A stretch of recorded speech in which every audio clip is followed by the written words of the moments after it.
In the last few hours, we haven't just seen a price move in silver. We've witnessed a structural fracture.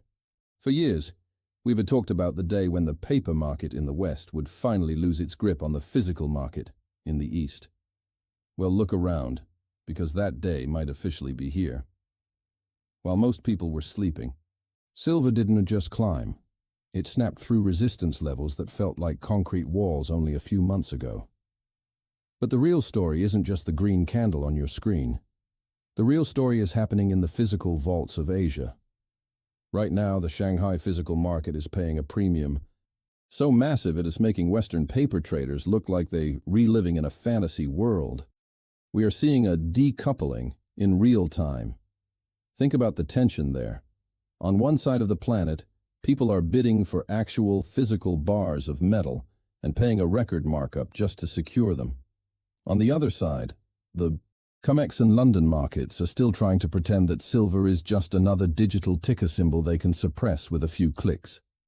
This isn't just a vibe or a chart pattern anymore. This is stress. This is what happens when the people who want real metal realize there isn't enough to go around at the current price. If you've been waiting for the moment when reality drags the paper price up like a stubborn anchor, you are watching it unfold as we speak.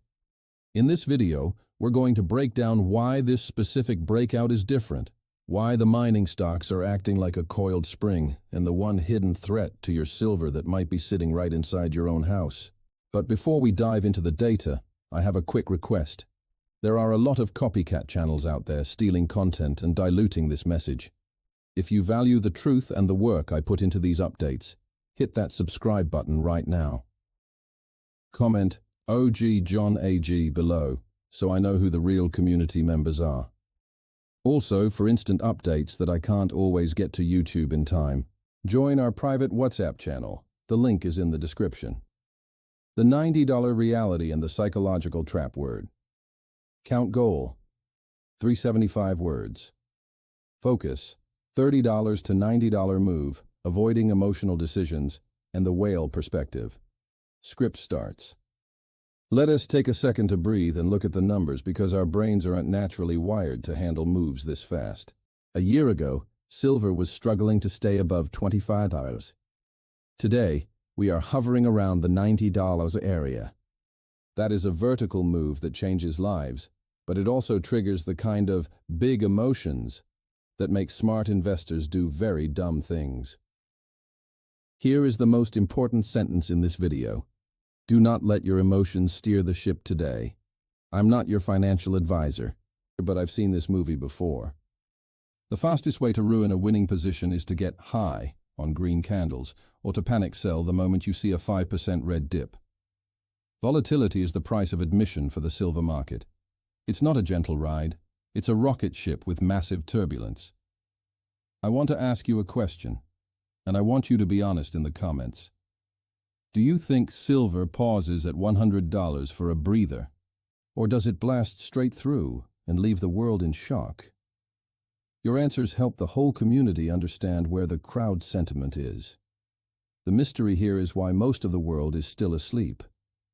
I was talking to a major silver whale, someone who holds more metal than most of us will ever see, and he said something profound.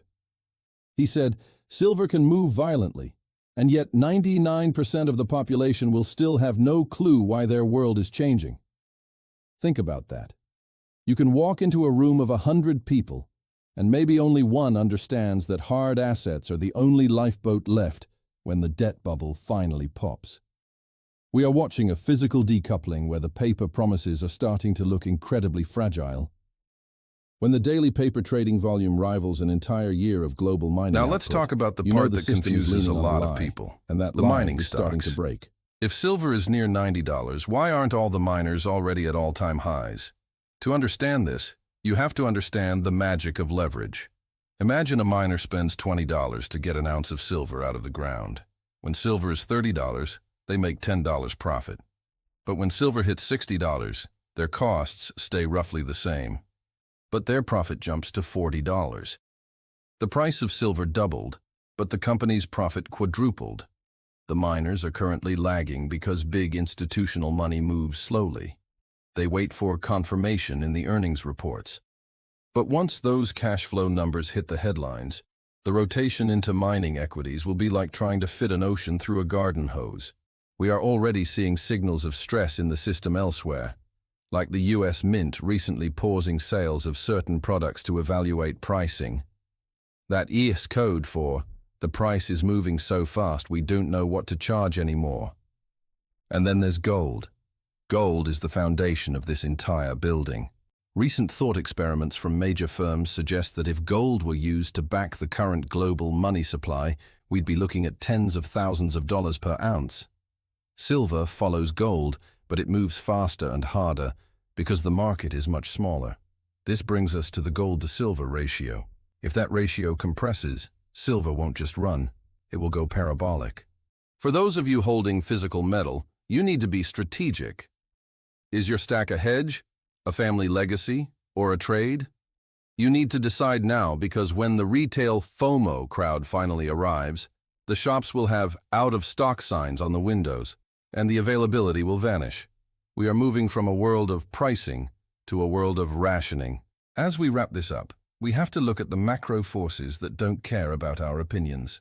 First, China has turned on the stimulus spigot in a way we haven't seen in years. They are injecting massive liquidity into their system, and that money is chasing real assets, not paper promises.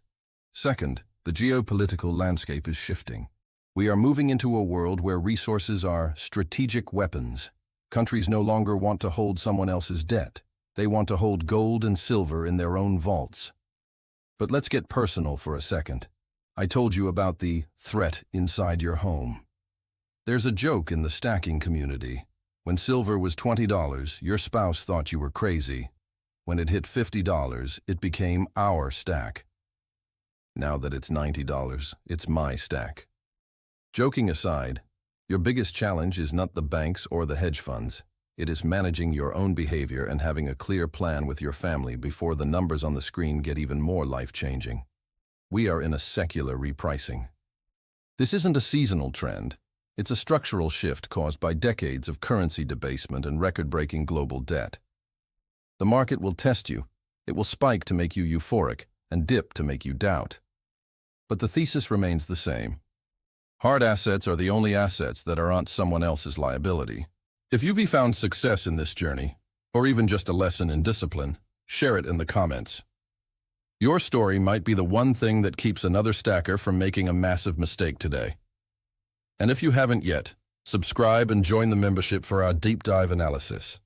We are early in the public awareness phase, but the window for calm accumulation is closing fast. Stay sharp, stay strategic, and I'll see you in the next one.